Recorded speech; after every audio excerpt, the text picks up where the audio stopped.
The film begins with a captain whose clothes are soaked in blood. He enters a shop, and the shopkeeper notices that he is holding a broken monkey toy. The shopkeeper asks him what happened and why the toy is broken, saying, "The drum isn't even playing." The captain replies, "Be grateful that it's not doing anything." As soon as he says this, the monkey starts playing the drum, and strange events begin to unfold. A rat gnaws through a rope, causing objects connected to it to shift, and within the blink of an eye, an arrow shoots straight into the shopkeeper, stabbing and killing him instantly before he can even scream.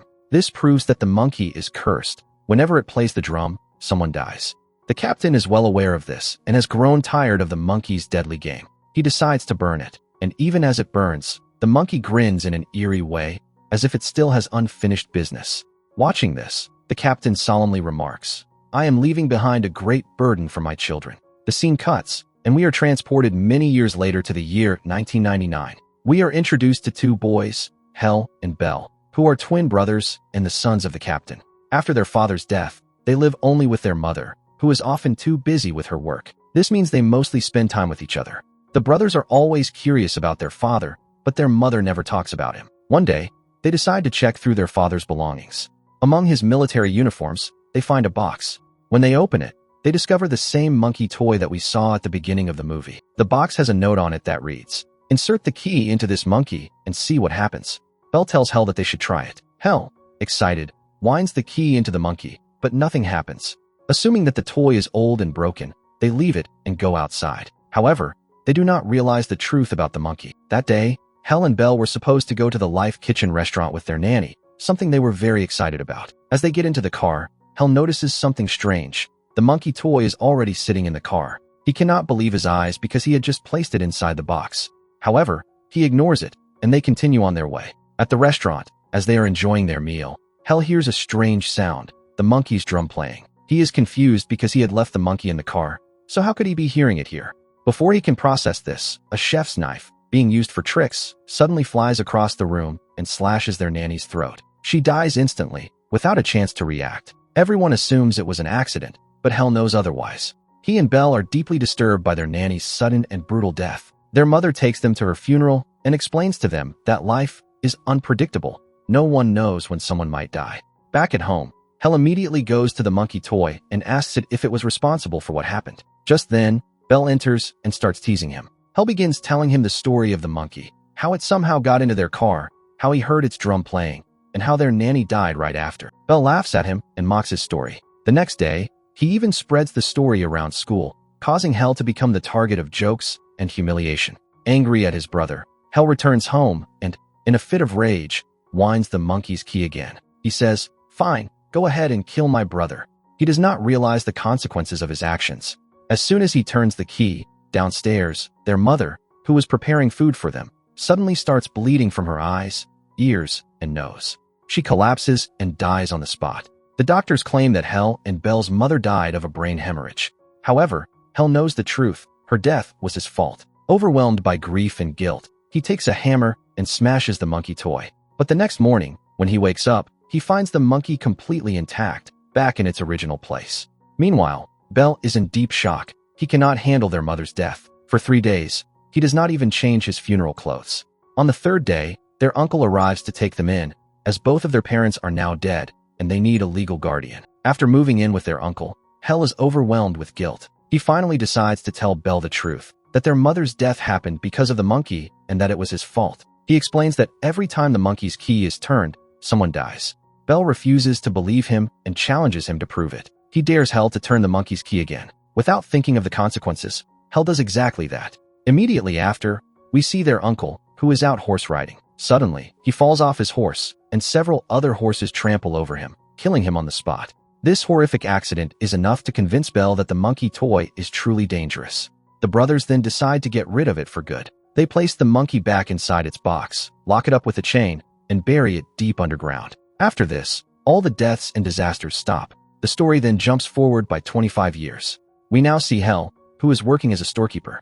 He has completely cut ties with Bell, fearing that if they ever meet again, the monkey might return to haunt them. Hell asks his manager for leave because he wants to visit his son, Pete, who lives with his ex-wife. However, when he arrives, he receives shocking news. His ex-wife and her husband are planning to take full legal custody of Pete. This means that Hal will no longer be able to spend time with his son. These are his last 2 days with Pete, so he decides to make them special. He takes Pete on a road trip, and when night falls, they stay at a hotel. While talking, Pete asks Hal about his family, specifically if he has a brother.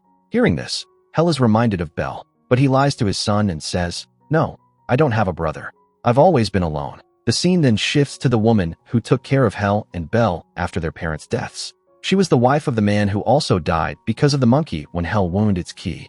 She lived alone at home, and today, she heard a strange, eerie sound in her house. She felt like someone had entered her home, so she picked up her gun and stepped outside to check. She sensed that someone had gone into her basement. As soon as she descended the basement stairs, she heard the sound of drums beating, and at the same time, the stairs beneath her feet broke. The glass floor below also shattered, causing severe injuries. Small shards of glass and wood stabbed into her face.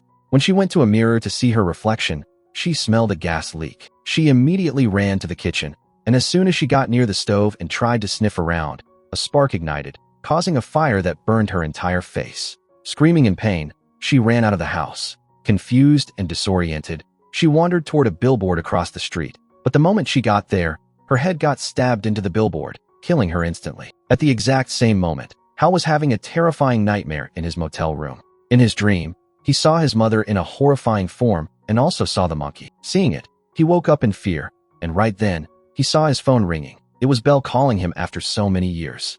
He picked up the call in shock, and Belle delivered bad news. The monkey had returned, and it had already started wreaking havoc. The situation was dire, and they had to put an end to it, but the two started arguing about who would hunt it down and destroy it. While having this argument, Hal stepped out of his room and noticed strange noises coming from a nearby air conditioner. Suddenly, the air conditioner sparked, fell to the ground, and its wires snapped and fell into a swimming pool. The pool became electrically charged, and just as a girl jumped into the water, she was electrocuted to death instantly. Seeing this, Hal grew even more terrified, realizing that the monkey had become more dangerous than ever.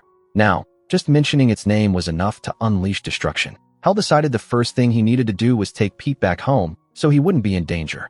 But Pete insisted on visiting Hal's old house, where he used to live with his aunt. It was his last wish. Hal felt he should fulfill it, so he took Pete to his aunt's house. There, they saw that after his aunt's death, all her belongings were being auctioned off, and among them was the monkey toy, which a boy had purchased. Along the way, Hal was haunted by memories of his past, how he longed for his father, missed him, but his mother never let him get close to him. Then, his father had died, leaving Hal with unresolved emotions. He was snapped out of his thoughts by Agent True, who had shocking news. The town he had arrived in was experiencing bizarre occurrences. One by one, people were dying in strange accidents. Hearing this, Hal was shocked. He realized the monkey toy was somewhere in this town. As Hal and the agent discussed this, Pete overheard them and learned for the first time that Hal had a brother named Belle. However, Hal's priority was finding the monkey toy. He headed to the storage room where all the auctioned items were kept, knowing that anything from his aunt's house that hadn't been sold would still be there. He asked the agent if there had been a monkey toy in the auction. The agent couldn't recall exactly, but she opened the storage room for Hal to search.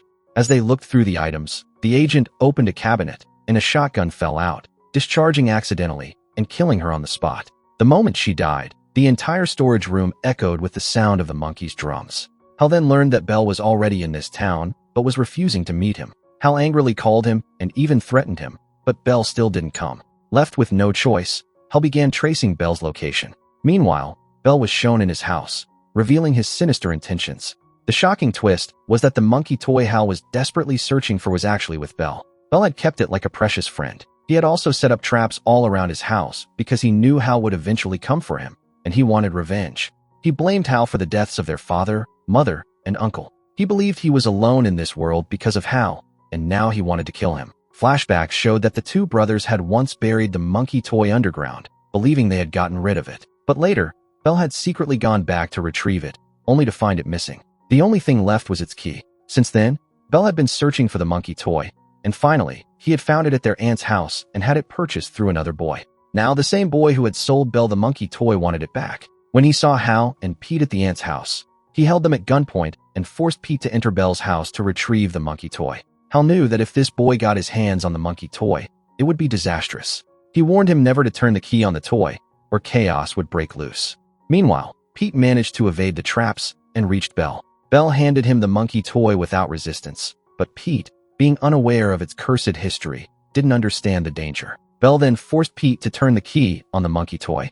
The moment Pete turned the key, the gun held by the boy outside accidentally fired. Fortunately, the bullet missed Hal but hit a beehive outside the house, releasing a swarm of bees that attacked and killed the boy instantly. Seeing this, Hal realized that they had made a grave mistake. The monkey's key had been turned. Hal rushed into Belle's house, but as he entered, he triggered one of Belle's traps and got stuck. Belle approached him, and the two brothers started fighting. In the heat of their battle, they finally confronted their past and ended up forgiving each other.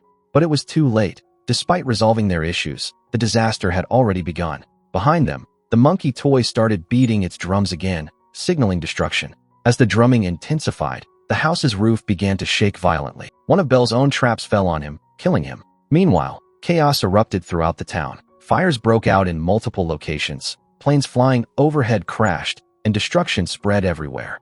Hal and Pete managed to escape the house and fled the town. They decided that the only way to prevent further disasters was to keep the monkey toy with them, ensuring it wouldn't fall into the wrong hands again. As they were leaving the town, they saw a mysterious horseman standing in the distance, a symbol of death, representing the destruction that had overtaken the town. With that eerie sight, the story came to an end. So if you like this video, please do subscribe to this channel.